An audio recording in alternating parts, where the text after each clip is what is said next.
Bien, primero que todo agradecer a los compañeros que están presentes, a la profesora, y la verdad es que lo que quiero compartir con ustedes esta mañana es un extracto de una u otra manera de mi investigación de proyecto de tesis que defendí hace poco, hace como 2 semanas atrás. ¿Bien? Entonces, la verdad es que la temática central de mi estudio de tesis fue el imaginario político del Movimiento Revolucionario Nacional Sindicalista.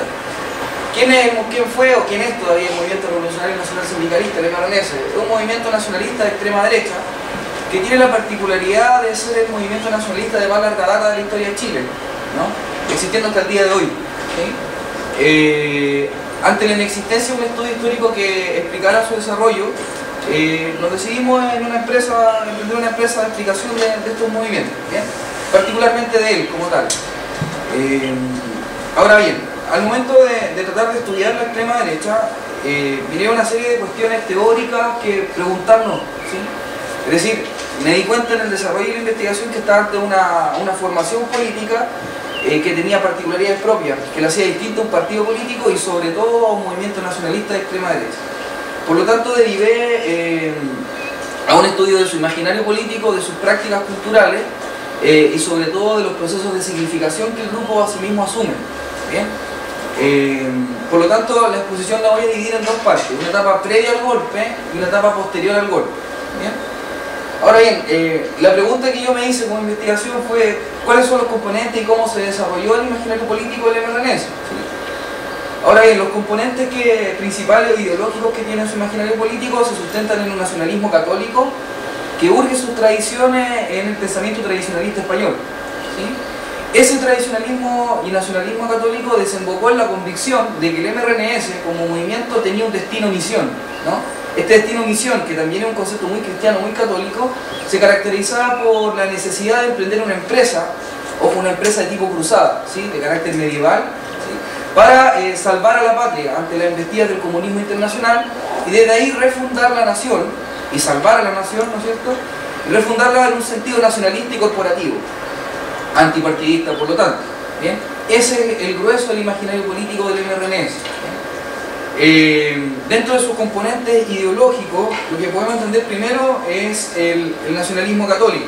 ¿Sí? De una u otra manera, este nacionalismo católico, como decía, está sustentado en el tradicionalismo español, que en gran medida viene dado de la mano de Osvaldo Lira Pérez, un sacerdote católico, profesor del colegio Los Padres Franceses, profesor de la Universidad Católica, y que dentro de sus tesis, quizá lo principal que podríamos resumir son 5 aportes principales. El primero es una idea epistemológica, ¿no? Lira cree en 2 tipos de verdades: la verdad absoluta, que viene dada por los dogmas, las verdades reveladas en estricto rigor, y las verdades que son fruto de la inteligencia humana, es decir, la ciencia, ¿no? Según la concepción de Lira, las verdades fruto de la inteligencia humana jamás pueden cuestionar las verdades reveladas, porque cuestionar las verdades reveladas significaría, como dice él, cuestionar el manantial mismo de la sabiduría, que es Dios. Perfecto, un punto. Segundo punto del posicionamiento de Lira, la idea corporativa. Para Lira, ¿no es cierto?, y como Primo de Rivera y particularmente Vázquez de Mella, la sociedad se debe agrupar en gremios, en corporaciones, ¿ya? Que tienen sus particularidades propias y fines específicos. ¿Bien? Por cierto, alejado de toda concepción de partidos políticos. La concepción de partido es una idea clásica liberal, ¿sí? Y él lo que quiere, ¿no es cierto?, es criticar todo el liberalismo. Otra idea necesaria va a ser la idea de catolicismo. La sociedad debe ser necesariamente católica para Lira. ¿Por qué? Porque la sociedad es fruto de creación de Dios. Y la sociedad debe respetar y hacer el rito propio de su creador, que es Dios. ¿Bien? Otra idea central, quizá una crucial, es la noción o la retórica de la alteridad. Lira entiende que todos los valores tradicionales y católicos están siendo amenazados por el comunismo internacional por una parte y por el liberalismo agnóstico. ¿Sí? Es el liberalismo el que le abre la mano al comunismo, ¿sí? Es la antesala. Entonces el juego que se enfrenta al mundo en el siglo XX, según Lira, es o una teosocracia o una satanocracia. ¿Bien? Dentro de esa concepción, entonces, que es un cuerpo teórico muy poco original, diría yo, es casi un calco y copia de Vázquez de Mella, de Primo de Rivera, por ejemplo, el MRNS va a recibir todo este influjo ideológico. ¿Cómo? Bueno, a través de ciertas prácticas culturales que fueron las que yo traté de investigar. Primero, el MRNS desarrollaba reuniones de formación política, muy propias en todas las agrupaciones políticas, ¿no es cierto? La pregunta es ¿dónde? ¿Cómo y con quién? Bueno, la hacían en el colegio Los Padres Franceses, en una celda que tenían los curas, como decía la fuente que yo accedí, ¿sí? En una pieza ascética, ¿no? Alejada de todos los placeres, por cierto, y que el cura Lira se pegaba una arrancada, me decía una fuente, de vez en cuando para adoctrinarlo. ¿Arrancada de dónde? De un colegio donde lo tenían reclutado de monjas para que no provocara revoluciones de derecha. Me decía así textualmente la fuente que consulta. Entonces el cura lo llevaba a su celda y en su celda, comillas celda, su pieza, ¿no? En un ambiente ascético, se discutía de política y además se cantaban canciones de la Guerra Civil Española. Es importante resaltar este punto, ¿por qué? Porque eso provoca identidad dentro del grupo, ¿sí? Y lleva consigo una serie de recuerdos acerca de un pasado español de lucha en contra del comunismo. De cara al sol me parece que es la canción que siempre entonaba. Bien. Además de eso, dentro de otros símbolos propios del movimiento se encontraba la idea del uniforme, ¿sí? El miembro del MRNS que lograba entrar después de un largo años de prueba, de estudio, de discusiones, se le pasaba una camisa negra, ¿ah? Emulando muy similarmente el estilo fascista, ¿se fijan? Una camisa negra con una aspa. Ahora, ¿qué había que hacer para poder tener esa gran camisa? ¿Qué tiene que hacer una camisa, en todo caso, no muy bonita? Haber hecho el juramento. Y esto es un punto trascendental. Para las formaciones de extrema derecha, el juramento es fundamental. ¿Por qué? Porque el juramento inmediatamente trae una serie de elementos simbólicos que llevan a la permanencia, a la inmanencia, ¿se fijan? A dar la vida por algo, ¿sí? Y tener una concepción de lucha y de enfrentamiento en el presente, ¿sí? El juramento entonces es la pieza clave porque permite ser parte del movimiento y al mismo tiempo llevar a la inmanencia. Solo juran los héroes, decía el MRNS, y asimismo asumían un nacionalismo heroico, ¿sí? Ahora bien, para Verónica Valdivia, que es una de las historiadoras que se ha trabajado más el tema de los nacionalistas, hay dos tipos de nacionalismo en Chile, particularmente en la década del 60 y el 70. Un nacionalismo que ella define proyectual, que está encarnado en el caso de Jorge Prat Echaurren, que se va a preocupar o se va a caracterizar por pensarse como una alternativa a los partidos políticos, pensar algunos elementos más técnicos, y un nacionalismo heroico, misional, que es el caso del MRNS, ¿sí? Que más que nada lo que hace es generar una retórica emocional lleno de elementos simbólicos metafísicos que van a generar el convencimiento de realizar acciones radicales bajo el discurso del heroísmo, ¿sí? Ahora, este heroísmo que asimismo asume el MRNS es un heroísmo misional, católico, ¿sí? No es pagano, ¿no? Está fundamentado en conceptos teóricos, católicos. Ahora bien, el pensamiento de Lira finalmente se va a convertir en un andamiaje y en un dispositivo de sentido. Dentro de todas estas concepciones católicas, nacionalistas y tradicionalistas, el MRNS va a significar lo real. Y ese punto es crucial. ¿Por qué?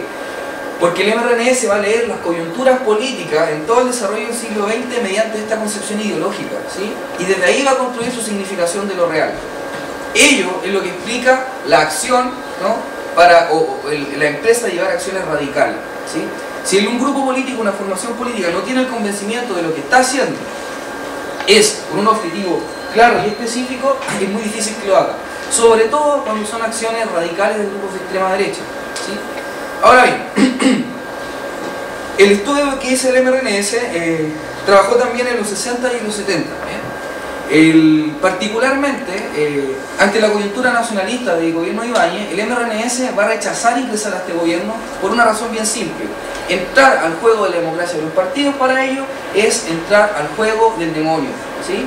Y al mismo tiempo va a llevar al colapso del proyecto nacionalista. La única forma de generar un proyecto nacionalista y corporativo es por fuera del sistema, mediante una revolución nacionalista y mediante una dictadura.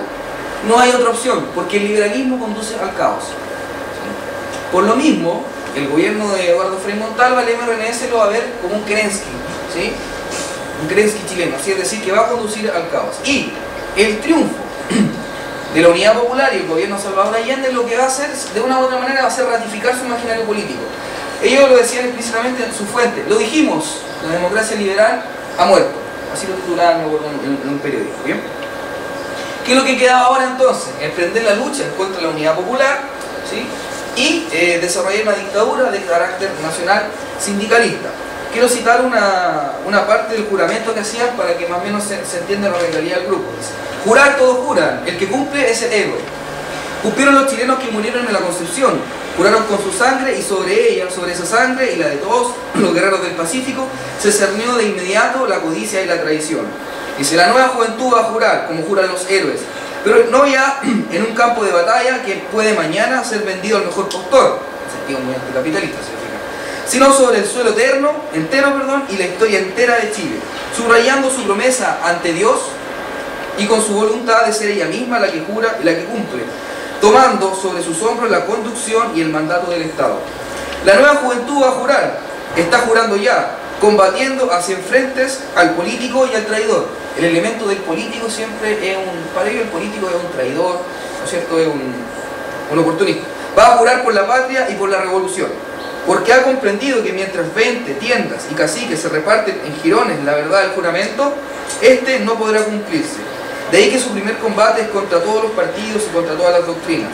Jura que hay un Dios y que por él todo existe. Existiendo Chile, jura la patria, jura la hechura de Dios.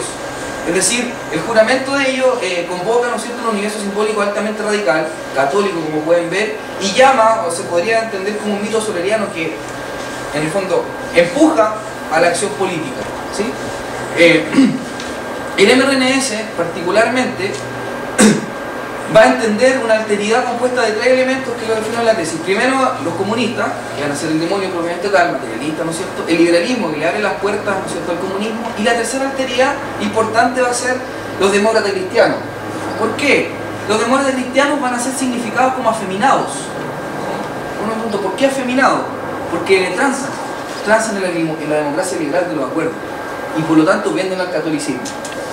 Es decir, para que ustedes de una u otra manera me entiendan, la democracia cristiana vendría a ser algo así como el reformismo de un verdadero catolicismo, ¿sí? Un discurso propio del MRNS, o sea, no propio del MRNS, es común a todas las formaciones nacionalistas, la verdad, pero el que yo encontré muy relevante en ello es el discurso de la virilidad, ¿ya? Otro elemento importante dentro del imaginario político de ellos. Es muy común en las formaciones de extrema derecha los rasgos xenófobos, homofóbicos, ¿no es cierto? Y yo me preguntaba por qué. Particularmente en el estudio encontré constantemente el discurso de la virilidad. La virilidad en todo momento. El nacionalista se piensa a sí mismo como un héroe revolucionario, ¿no es cierto?, combativo y viril. Es macho, ¿no? Es chileno. Bueno, es viril. ¿Se fijan? La pregunta entonces que yo me hacía, ¿de dónde viene este discurso y por qué? Bueno, adentrándome un poco en la intimidad del grupo, gracias a diversas fuentes, logré encontrar que el jefe nacional, el Führer, por así decirlo, ¿no es cierto?, me remarcaba constantemente el discurso de la virilidad. De partida se le llama el mando supremo. Se saluda al estilo fascista, ¿no? Bueno, sí. Cuando llega al Ebro, la reunión de formación política es un silencio absoluto.